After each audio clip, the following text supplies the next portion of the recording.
بسم اللہ الرحمن الرحیم۔ السلام علیکم ناظرین، آپ دیکھ رہے ہیں کلیم کیسرانی۔ ناظرین، علامہ ابن کثیر نے البدایہ والنہایہ میں ہشام بن حسان سے نقل کیا ہے کہ حجاج نے 1,20,000 انسانوں کو قتل کیا ہے۔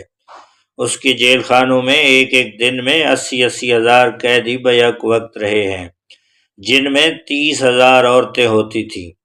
اس نے جو آخری قتل کیا ہے وہ عظیم تابعی اور زاہد و پارسا انسان حضرت سعید بن جبیر رضی اللہ تعالیٰ عنہ کا قتل تھا۔ انہیں قتل کرانے کے بعد حجاج پر وحشت سی سوار ہو گئی تھی۔ وہ نفسیاتی مریض بن چکا تھا۔ جب وہ سوتا تھا تو حضرت سعید بن جبیر رضی اللہ تعالیٰ عنہ اس کا دامن پکڑ کر کہتے تھے، اے دشمن خدا، آخر تو نے مجھے کیوں قتل کیا؟ میرا کیا جرم تھا؟ جواب میں حجاج کہتا تھا، مجھے اور سعید کو کیا ہو گیا ہے، مجھے اور سعید کو کیا ہو گیا ہے۔ یہ وہ اندر کی آگ تھی جو جب بھڑک اٹھتی ہے تو امن و سکون سب کچھ رائے گاں کر دیتی ہے۔ اس کے ساتھ ساتھ حجاج کو وہ بیماری لگ گئی تھی جسے زمہریری کہا جاتا ہے۔ سخت سردی کلیجے سے اٹھ کر سارے جسم پر چھا جاتی تھی اور وہ کانپتا جاتا تھا۔ آگ سے بھری ہوئی انگیٹھیاں اس کے بعد لائی جاتی تھیں اور اس قدر قریب رکھ دی جاتی تھیں کہ اس کی کھال جل جاتی، مگر اسے احساس نہیں ہوتا تھا۔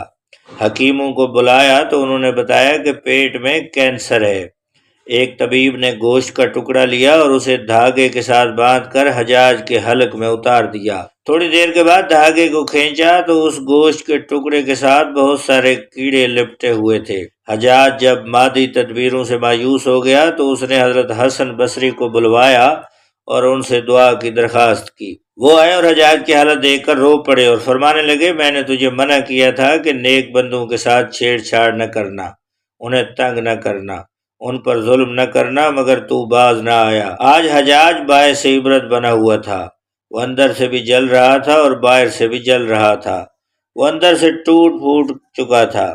چنانچہ وہ حضرت سعید بن جبیر رضی اللہ تعالیٰ عنہ کو شہید کرنے کے بعد صرف 40 دن کے بعد مر گیا۔ حجاج کی موت پر خدا کے نیک بندوں نے اطمینان کا سانس لیا۔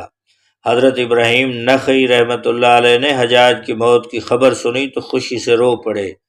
مرنے کے بعد اس ڈر سے اس کی قبر کے تمام نشانات مٹا دیے گئے تاکہ لوگ اس کی لاش کو باہر نکال کر جلا نہ ڈالیں۔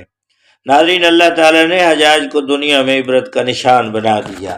لوگوں کے ڈر سے اس کی قبر کو تو مخفی رکھا جا سکتا ہے، لیکن اللہ تعالیٰ کی پکڑ سے بچانا تو کسی کے بس میں نہیں۔ ناظرین، یہ تھی آج کی اسلامی سٹوری۔ اس قسم کی سٹوریز کے لیے آپ سے گزارش ہے کہ ہمارے چینل کو سبسکرائب کیجئے، بیل آئیکن کو پریس کیجئے۔ بہت شکریہ۔ اللہ حافظ۔